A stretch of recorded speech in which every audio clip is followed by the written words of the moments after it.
ইস্টবেঙ্গল দলের দায়িত্ব নিয়েই খেতাব জিতলেন আন্তোনিও লোপেজ হাবাস।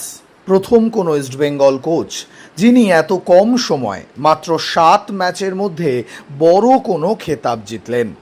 তবে সাফল্যের নেপথ্যে রয়েছে হাবাসের কোচিং মস্তিষ্ক।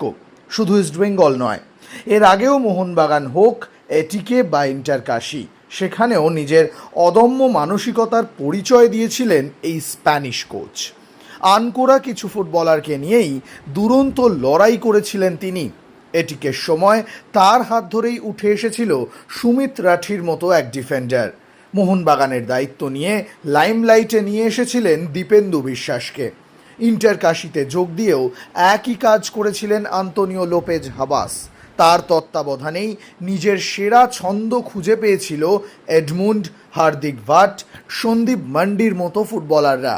ইস্টবেঙ্গলের দায়িত্ব কাঁধে নিয়ে সেই হার্দিক, এডমুন্ডদের দিয়েই ফুল ফোটাচ্ছেন আন্তোনিও লোপেজ হাবাস। প্রথম থেকেই ভরসা রেখেছেন তরুণ তারকাদের উপর। ইস্টবেঙ্গলের বিদেশিহীন ডিফেন্সে ভরসা দিয়েছেন হার্দিক ভাট, সন্দীপ মান্ডিরা।